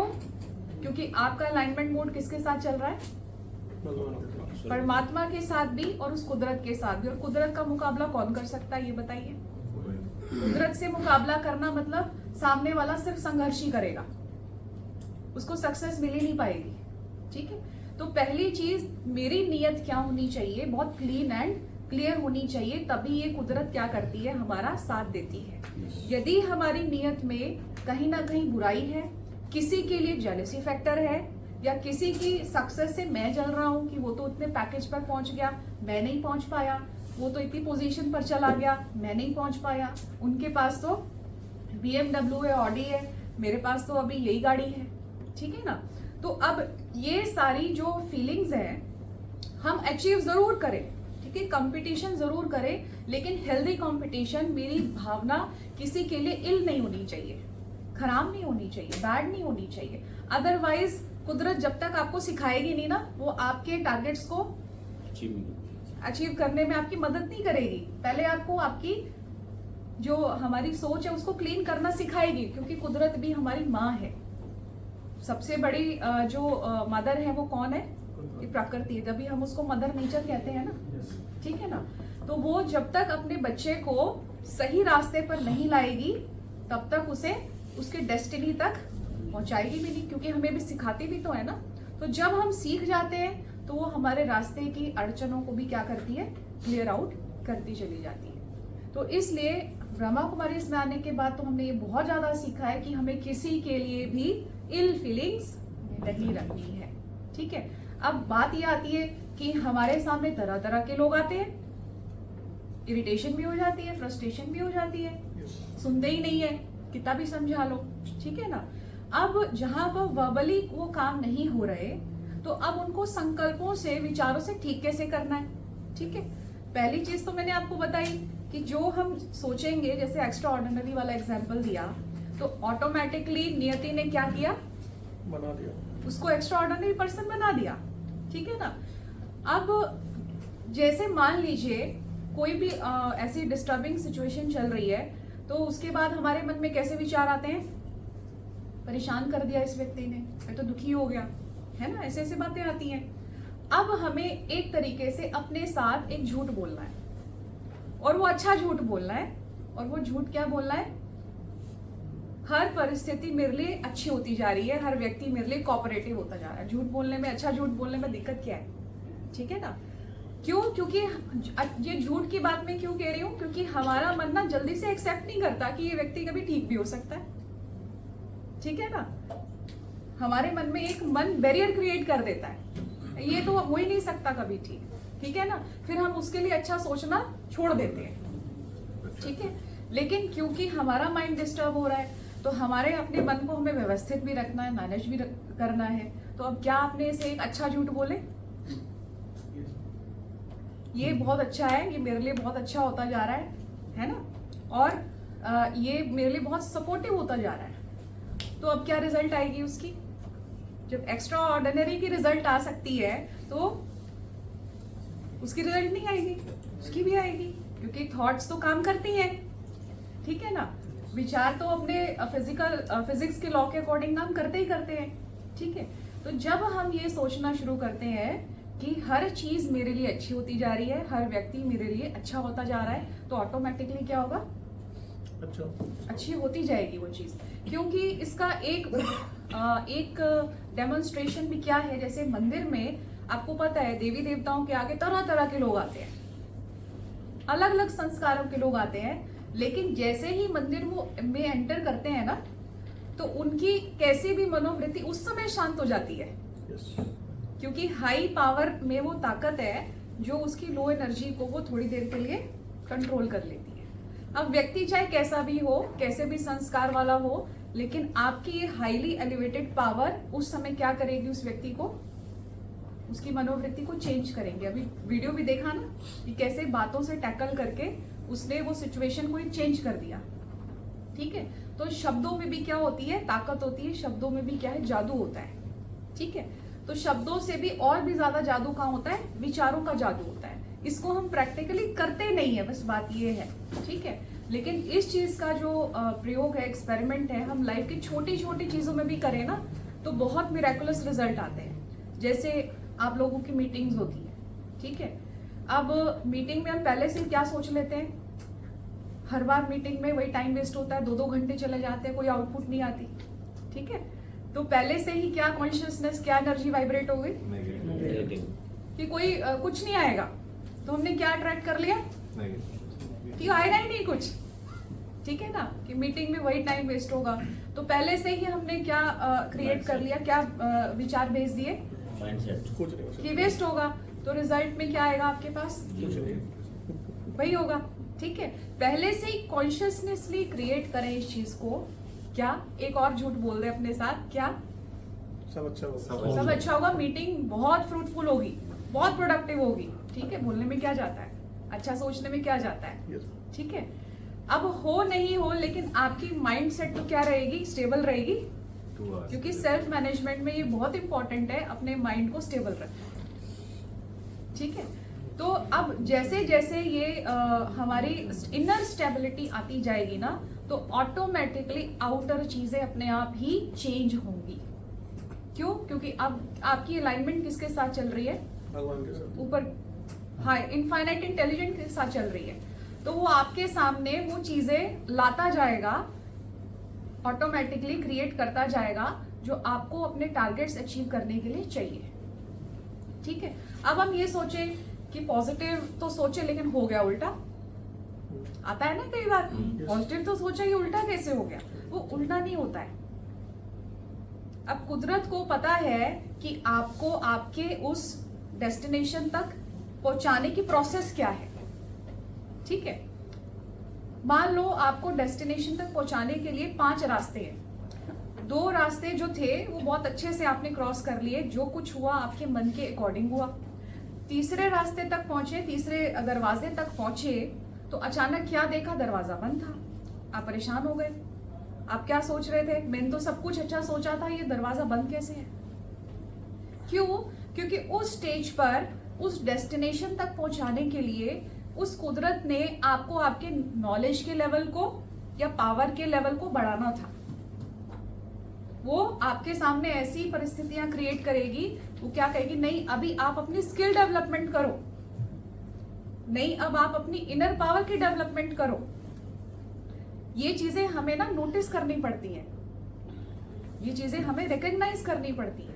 ठीक है, तो जैसे ही हमारा पेशेंस लेवल, टॉलरेंस लेवल, कुछ भी ऐसा है जो हमें लगता है कि हाँ इस चीज में मुझे अपना ये पावर को बढ़ाने की जरूरत है, तो जैसे ही वो चीज हमारी अपग्रेड हो जाती है, दरवाजा क्या होता है, खुलता है।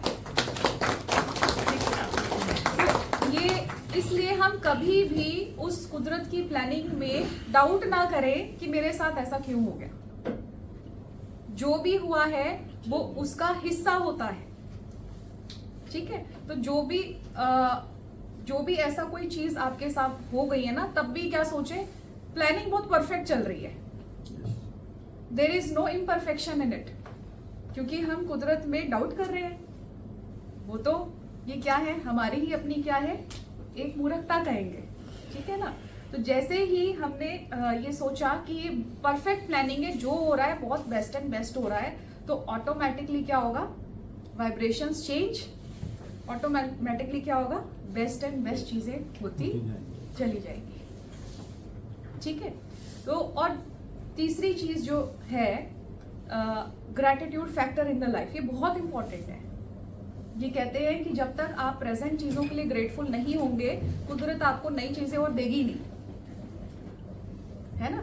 अब जैसे क्या होता है, कई बार हम यहाँ कंपनी में काम कर रहे हैं, फिर हमारे मन में डाउट्स आते हैं, ये कंपनी कैसी है, 10 साल हो गए यहाँ काम करते हुए, ना पैकेज बढ़ाया, ठीक है, ओवर टाइम करना पड़ता है, ना जो है प्रमोशन हुई, कैसी कंपनी है, क्रिटिसाइज करना शुरू कर दिया, शिकायतें करनी शुरू कर दी।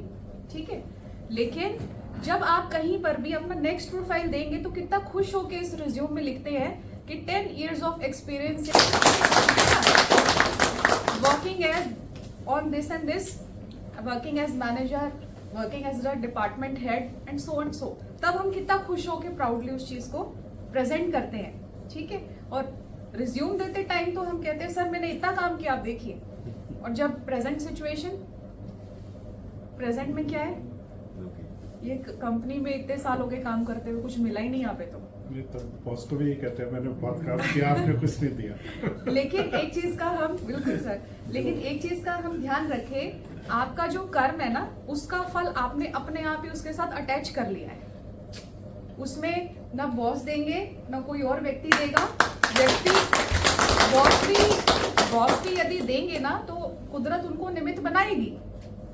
ठीक है ना, लेकिन जहां आप ग्रेटफुल रहे कि thank you so much, company के वजह से मेरे पास जो भी सैलरी आ रही है, तो मैं अपने मनपसंद का मोबाइल खरीद सकता हूँ, ठीक है, मनपसंद का लैपटॉप खरीद सकता हूँ, गाड़ी ले सकता हूँ, है ना। इस कंपनी ने आपको दिया क्या क्या है, हम उस पर फोकस नहीं करते ज्यादा, है ना। तो जब तक हम लोग ग्रेटफुल नहीं होंगे इन चीजों के लिए, क्योंकि ये चीजें भी आपको किसने दी है, ये लोग भी जो हैं, ये स्किल्स भी हैं, ये सारा कुछ किसने दिया है ना, कुदरत ने आपको दिया ना सब कुछ। लेकिन we will not get the better things in life until unless we don't feel the grateful for the present things। कभी आपके साथ और बेटर होगा ही नहीं। ठीक है, तो इसलिए जो भी आपको स्किल्स मिले हैं, टैलेंट्स मिले हैं, तो परमात्मा आपका बहुत बहुत थैंक्स है कि आपने मुझे क्या दिया, ये एबिलिटी दी है। कई बार क्या करते हैं ना, आज के टाइम में ना हम लोग एक दूसरे के टैलेंट स्किल से जलते हैं कि वो कितना देखो इंटेलिजेंट है, उसमें कितनी स्किल्स है, मेरे में इतनी क्यों नहीं है, होता है ना। अब मैं आपको एक एग्जांपल देती हूँ, ये इस एग्जांपल को ध्यान से सुनना।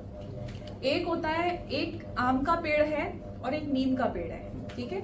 लोग ज्यादातर कहाँ जाते हैं, आम के पेड़ के पास जाते हैं, क्योंकि मीठा फल देता है, ठीक है। लेकिन क्या नीम का जो पेड़ है, आम के पेड़ को देख के जेलसी करना शुरू कर दे?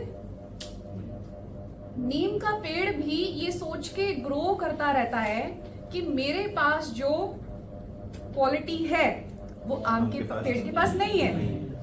भले मैं कड़वा हूं, लेकिन ये कड़वाहट जो है एज अ मेडिसिनल प्रॉपर्टी काम करती है ना? तो जो आम के पेड़ के पास नहीं है वो मेरे पास है। तो हमेशा हम ये सोचें कि जो मेरे को एबिलिटी और टैलेंट परमात्मा ने दिया है उसको मैं दूसरों के भले के लिए, प्रॉफिट के लिए कैसे लगा सकता हूं। ठीक है ना? तो जैसे ही तो वो ऑटोमेटिकली वो व्यक्ति क्या करेगा, ग्रो करेगा लाइफ में कि मेरी एबिलिटीज के थ्रू लोगों को क्या मिलना चाहिए, प्रॉफिट मिलना चाहिए। आज के टाइम में लोगों की टेंडेंसी होती है, मैं बताऊं ना किसी को मैंने चीज कैसे सीखी है, होता है ना? नहीं, अगर मैंने उसको बता दिया ना तो वो भी सीख जाएगा, वो मुझसे आगे चला जाएगा, मेरी नौकरी चली जाएगी, मेरी नौकरी चली जाएगी। ठीक है? नहीं, देना है तो दिल खोल के दो, तो कुदरत भी आपको दिल खोल के देगी। इतना सोचेंगे तो इतना ही मिलेगा, लेकिन इतना सोचेंगे सबके लिए तो इतना ही मिलेगा, है ना? हमारा एक ना नेचर लाइफ का बन गया है कि देना है तो सबको दो। सिर्फ एक, मैं उसकी बात नहीं कर रही हूँ कि अगर हम ये सोचते हैं कि मैं ही सक्सेसफुल हो जाए, बाकी मेरे से पीछे हो जाए, मैं ही आगे चला जाऊं, बाकी सारे पीछे हो जाए। ठीक है? नहीं, अगर मैं सक्सेसफुल हूं तो ये दुआ सबके लिए। ऐसे नहीं कि सिर्फ घर परिवार वालों के लिए, मेरा भाई आगे चला जाए या फिर मेरे रिलेटिव्स हो, नहीं, ये दुआ किसके लिए? सबके लिए, कि संसार में जितने भी लोग हैं सबको सुख मिले, संसार में जितने भी लोग हैं सबके जीवन में खुशियां आए, सभी के जीवन में सफलता आए। तो आपके जीवन में आपने करोड़ों के लिए दुआएं कर दी हैं, तो आपके जीवन में तो कमी होनी नहीं है वैसे भी। ठीक है ना? तो इसलिए एक ग्रैटिट्यूड की फीलिंग और एक ब्लेसिंग्स देने की चीजें, ठीक है? और ये तो आप अपनी कंपनी में भी कर सकते हो। हम ये नहीं सोचे कि हमको ये सब करने के लिए टाइम नहीं मिलता है। ठीक है? आप बिल्कुल पैरेलल ये चीजें कर सकते हो। ठीक है? 2 मिनट भी बैठ गए तो जितने भी लोग हैं यहाँ पे, सबका जीवन बहुत खुशहाल रहे, सबका जीवन क्या रहे, बहुत सुखी रहे। तो ऑटोमेटिकली आपका भी क्या होगा, आपका भी क्या होगा, आपके जीवन में कोई भी ऐसे रिश्तों में कड़वाहट चल रही है या फिर आपस में एम्प्लॉयज के बीच में भी कोई ऐसी चीज चल रही है, लेकिन ये दुआएं कहते हैं कैंची का काम करती है, आपकी वो चीजों को कट कर दी जाएंगी। ठीक है?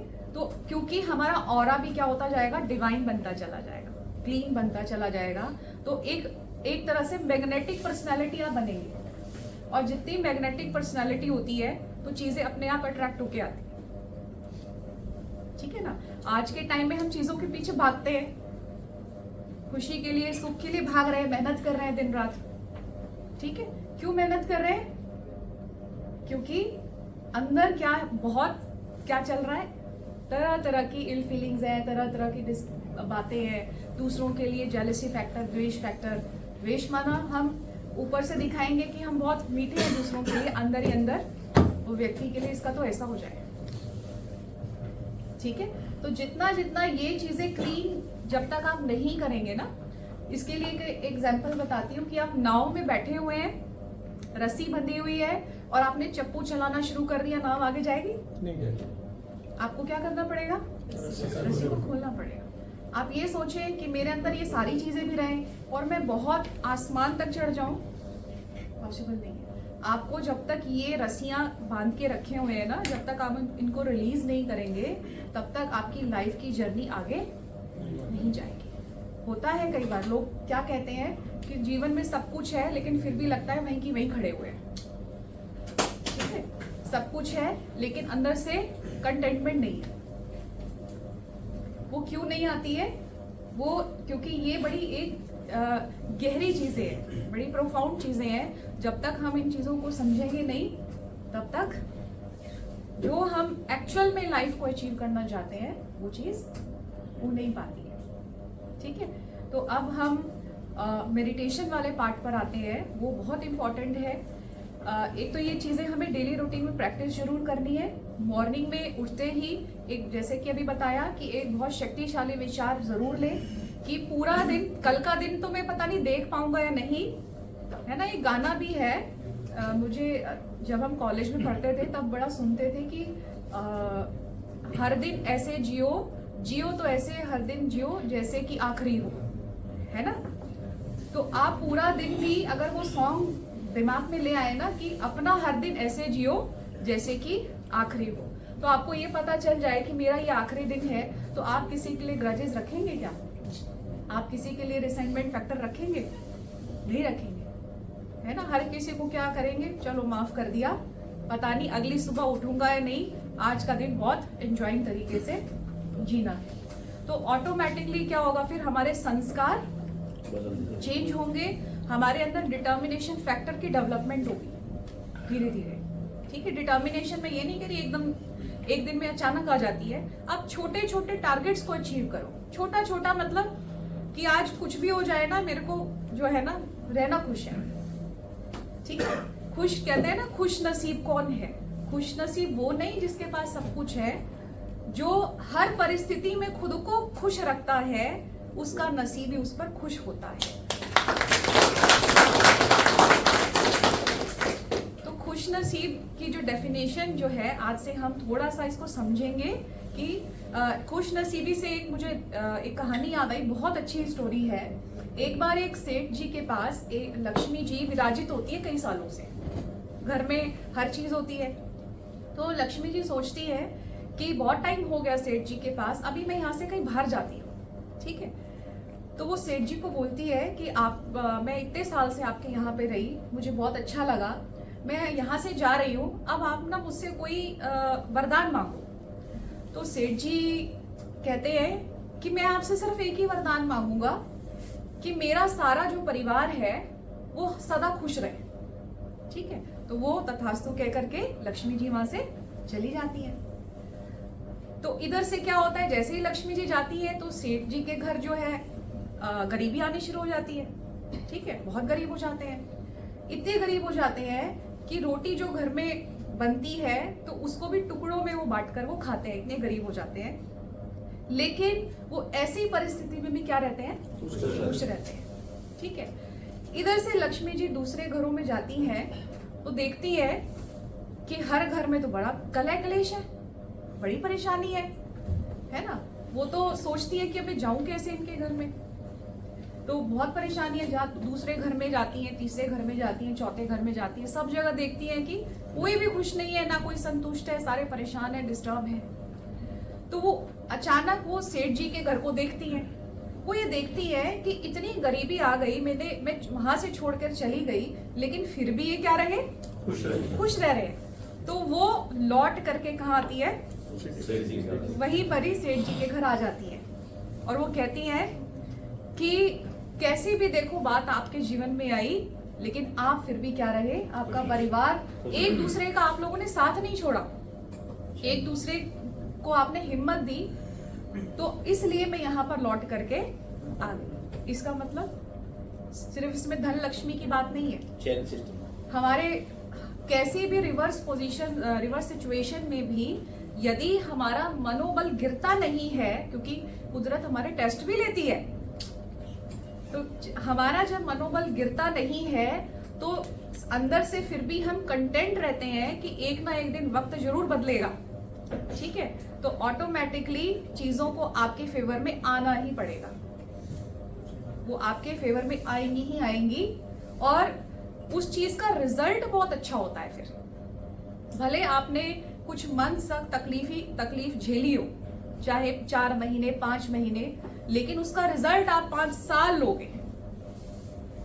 ठीक है, तो इसलिए ये हमेशा हम ये कुदरत के फिलॉसफी को हमेशा ध्यान रखें कि भले आज के टाइम में थोड़ा सा तकलीफ मैं झेल लूंगा, लेकिन इसके रिजल्ट्स में कितने सालों बैठ करके खाऊंगा। हमेशा ये चीज हमारे माइंड में होनी चाहिए। ठीक है, तो अब जैसे कि मैंने बताया, मेडिटेशन हमारे एनर्जी लेवल को क्या करता है, लोअर से हायर पे लेके जाता है। मेडिटेशन एक ही लाइन में आपको क्लियर हो जाएगी कि एक पानी की बूंद शक्तिशाली होती है, या पानी की बूंद समंदर में मिल जाए तो शक्तिशाली है। समुद्र में मिल जाए। समंदर में मिल जाती है तो शक्तिशाली हो जाती है, क्योंकि वो अपने सोर्स से मिल गई और उसकी एनर्जी क्या होगी, इनफाइनाइट होगी। यही मेडिटेशन है। हम हमेशा ऑलवेज मेडिटेटिव स्टेट में रह सकते हैं, हमेशा रह सकते हैं। जब पहली चीज तो हम क्या सोचे कि कुदरत, ये पूरी कायनात और ये परमात्मा मेरे साथ है, मैं उसका इंस्ट्रूमेंट हूं, मेरे द्वारा जो भी मूव्स होंगे वो कराएंगे। तो बुद्धि में वही चीजें आपके संकल्प आएंगे जो आपके लिए और आपके सभी लोगों के लिए बेस्ट एंड बेस्ट होंगे। ठीक है, क्योंकि अब आप किससे अलाइंड हो गए, उस इनफाइनाइट पावर से आपकी अलाइनमेंट हो चुकी है। फिर दूसरी चीज, जब हम ये प्रैक्टिस करते हैं, ठीक है, जैसे मैंने कहा ना इनफाइनाइट इंटेलिजेंस वाली जो बात कही है, तो आपकी अपने अंदर की ऊर्जा, आपके अंदर की efficiency level, intelligence level, decision making power, आप खुद देखेंगे एक सुपर चेंज आता है, सुपर चेंज आता है। ठीक है, इसका प्रैक्टिकली मैं खुद एग्जांपल हूँ। मेरी डिसीजन पावर बड़ी वीक थी, बहुत वीक थी। मैं डिसीजन नहीं ले पाती थी, बड़ा कंफ्यूज रहती थी, क्या करूँ क्या नहीं करूँ, बहुत टाइम वेस्ट हो जाता था। लेकिन इस चीज का जब प्रैक्टिस किया तो ऑटोमेटिकली कोई भी चीज का डिसीजन लेने में मुझे टाइम ही नहीं लगता, मुझे उसके रिजल्ट्स पता चल जाते हैं कि ये होगा। इतनी बुद्धि हमारी जितनी डिवाइन होती चली जाती है ना, उतने ही क्विक रिजल्ट्स आते हैं, उतनी ही क्विक डिसीजन पावर आपकी होती चली जाती है। ठीक है, तो ये प्रैक्टिस अभी हम थोड़ी देर के लिए करते हैं। उस सुप्रीम पावर से 1-2 मिनट के लिए हम कनेक्ट करेंगे कि उस सुप्रीम पावर से हमें एनर्जी ड्रॉ कैसे करनी, खींचनी कैसे है। वो पावर हाउस है ना, तो पावर हाउस से अपने में एनर्जी खींचनी कैसे है, हम अभी बैठेंगे थोड़ी देर। ठीक है, स्ट्रेट होकर के स्पाइन को स्ट्रेट रखेंगे और ये विजन बनाएंगे। जैसे ये वीडियो है ना, तो अभी ये हमारी ना एथरिक बॉडी होती है, सटल बॉडी कहते हैं। ये बहुत शक्तिशाली चीज है। ठीक है, ये तो फिजिकल बॉडी है और ऐसी ही हमारी लाइट की बॉडी है। तो हम ये विजन बनाएंगे कि मैं जो चेयर पे बैठा हुआ हूँ वो मेरा लाइट का शरीर है। ठीक है, थोड़ी देर के लिए विजन बनाएंगे कि ये लाइट का शरीर है और सुप्रीम पावर से इस लाइट के शरीर के अंदर बहुत सारी डिवाइन पावर्स, प्यूरिटी की पावर, शांति की शक्ति, ये सारी भर रही है। ठीक है, आप ये मत सोचिएगा पता नहीं भरी है कि नहीं भरी है, लेकिन भरती है। जैसे सूरज है, सूरज के सामने खड़े हो जाए तो ऑटोमेटिकली उसकी गर्मी फील होती है ना, ऑटोमेटिकली। ठीक है, ऐसे ही जब हम उसके साथ कनेक्ट करते हैं, अब जब उसकी बात कर रहे हैं तो देख तो रहा है ना, ठीक है ना, तो जब उसकी प्रेजेंस यहाँ पर है, आप ये सोचिए कि वो इस कमरे में मौजूद है, बस दिखाई नहीं दे रहे हैं लेकिन मौजूद है आपके यहाँ पर बिल्कुल सामने, और उनकी शक्तियां मेरे पूरे बॉडी के अंदर आ रही हैं। आप 1-1, 2-2 मिनट डेली इसको प्रैक्टिस करें, ऑफिस में, घर में, गाड़ी में बैठते हुए भी आप इसको कंटिन्यूअसली अभी इनिशियल स्टेज पे 10 दिन तक भी करेंगे ना, आपको खुद को पता चल जाएगा कि मेरा एनर्जी लेवल क्या हो रहा है, एक पॉजिटिव वे में बहुत चेंज हुआ है, आपको खुद पता चलेगा। ठीक है, तो ये अभी इसकी प्रैक्टिस करेंगे। स्ट्रेट बैठेंगे सभी, बिल्कुल स्ट्रेट, आईज क्लोज करेंगे, आईज क्लोज करेंगे और अभी ये महसूस करें कि मैं चेयर पर एक लाइट की बॉडी के रूप में बैठा हुआ हूं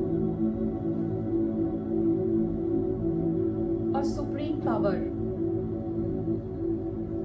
पॉइंट ऑफ लाइट, परम पिता परमात्मा, जो कि सारी एनर्जी के सोर्स है,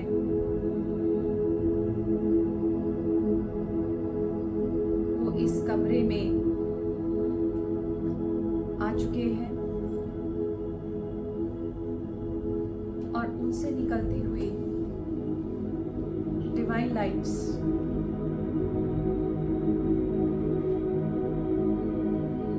मेरे अंदर आ रही है। मुझे महसूस हो रहा है डिविनिटी पावर, प्यूरिटी का पावर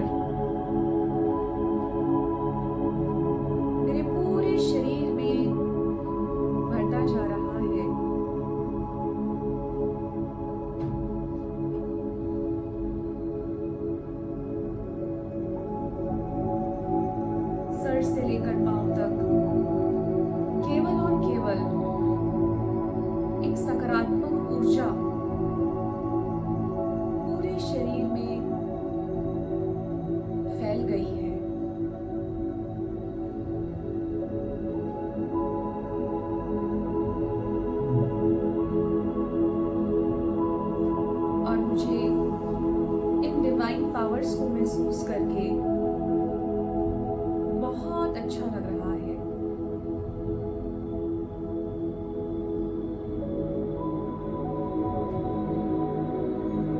मेरा एनर्जी लेवल बहुत हाई हो चुका है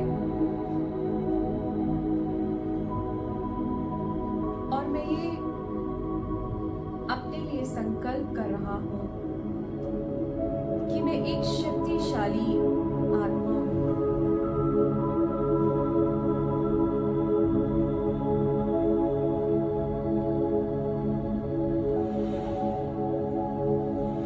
मैं जीवन की हर परिस्थिति को फेस करने में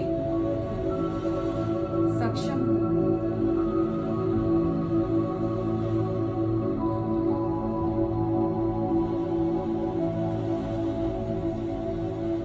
विचार करें कि मेरी जीवन बहुत सुंदर होती जा रही है। मेरे सभी रिश्ते बहुत खुशनुमा होते जा रहे हैं।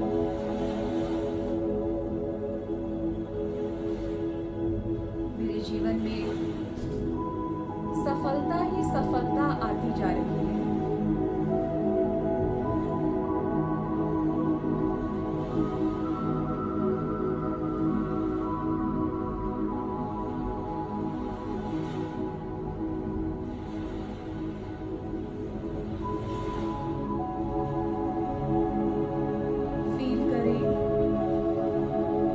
सकारात्मक और दिव्य ऊर्जा को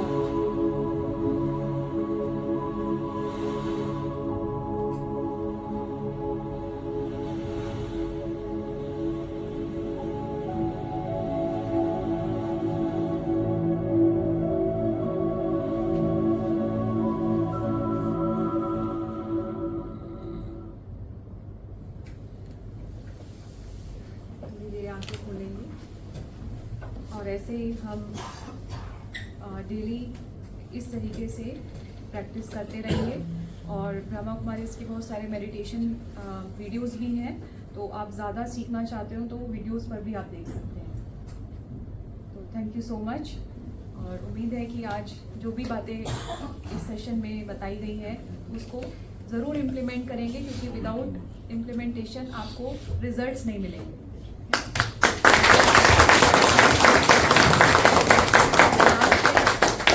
एक लाइन और कहना चाहूँगी कि कहते हैं कि 100 गुना खूबसूरती बढ़ जाती है मुस्कुराने से, 100 गुना खूबसूरती बढ़ जाती है मुस्कुराने से, फिर भी लोग बाज नहीं आते मुंह फुलाने से।